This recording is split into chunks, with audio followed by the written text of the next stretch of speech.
This is Thor. We start in Norway in 965 AD, where the frost giants want to turn Earth into an ice cube, so Odin lasers them with his god powers and steals their magic icebox, and maybe something else. In the present, Thor's big day gets sabotaged by the frost giants, trying to steal back their frozen icebox, and his coronation is postponed. This pisses him off, so he goes off to get some vengeance on the ice dudes, showing his arrogance. I have no plans to die today. None do. Thor, Loki, and the team crash into Jotunheim and get goaded into a massive brawl. Run back home, little princess.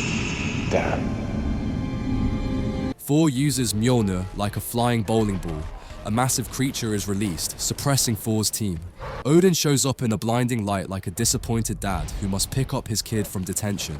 Odin grounds Thor from space, saying his arrogance has gone too far, and exiles him to probably the most boring planet in the galaxy, Earth.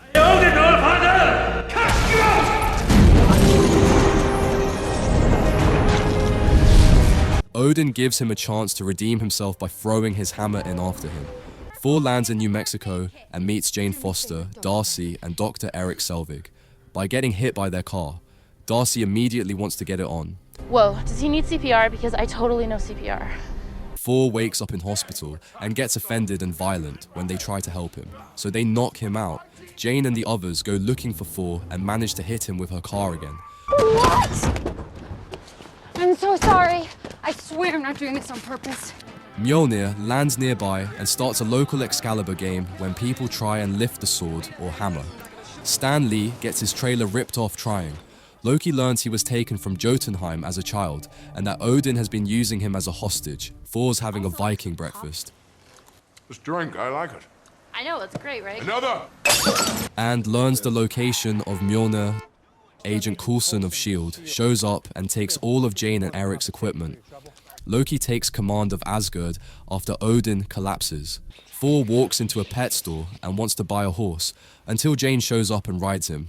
Gives him a ride. Thor raids the S.H.I.E.L.D. site containing the hammer. He walks through everyone, even the big one. You're big. Fought bigger. Our first scene with Hawkeye occurs, but Coulson lets Thor try to pick up the hammer.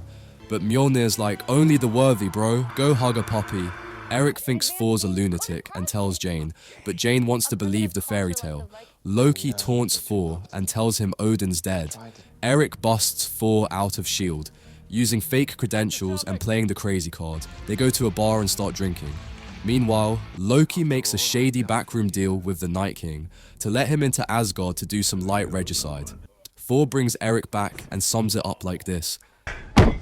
I'm sorry, my friend. What happened? We drank, we fought. He made his ancestors proud. Thor hangs out with Jane and tells her about space science, or magic, or both. Kinda weird.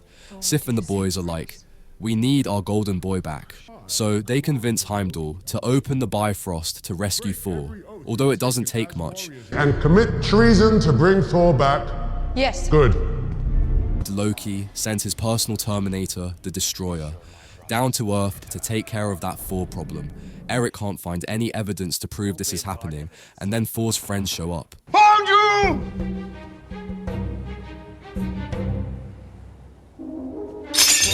Thor finds out Loki lied about Odin, and Loki freezes Heimdall with the magic icebox. The Destroyer shows up in New Mexico and puts S.H.I.E.L.D. out of commission. Thor's arrogance is slowly disappearing as he starts thinking about others. The Destroyer starts blowing up the town. Thor's team put up a good fight, but are outmatched, so Thor jumps in the way. His act of sacrifice proves he is now worthy, and Mjolnir senses the power of Thor. It flies straight into his hand, and redresses his outfit, now, with his power restored. Thor turns the Destroyer into scrap metal with a tornado. Jane gets a hard-on. It's a good look. Coulson wants another debrief, this time from Thor but gets the cold shoulder. Heimdall rages through the ice, proving that magic does nothing if you're hardcore enough. Loki invites Laufey to approach a sleeping Odin, then boom, double-crosses him to look like the good guy again. Thor crashes the party with lightning and disappointment, but Loki's wants to blow up all of Jotunheim with the interstellar rainbow cannon, just to show everyone he's better than them. Thor's like, this is madness, and Loki's like, this is Asgard. They fight each other using their hammer and glowing stick. Loki has tricks up his sleeve, but Thor has lightning. Thor overpowers him and blows up the Bifrost. Loki's hanging off the edge like, "Father, do you love me now?" Odin's like, "Not really." Loki drops himself into the void of cosmic sadness and rejection. Thor, now humble, tells Odin, "I'm not ready to be king. Also, I miss my Earth girlfriend. She was pretty and talked about science." Back on Earth, Jane and her nerd squad are like, "Right, science magic time." In the post-credits, Fury shows Dr. Selvig his new toy. Another magic blue cube, the Tesseract, which may hold unlimited power, but Ghost Loki appears and manipulates Dr. Selvig, and that is Thor, the tale of the lost hammer. If the creators had lent into the funny side a bit more, it could have gone up a grade or two, like the newer ones. My favorite scene is probably the treason scene with Heimdall, where he almost clips Loki.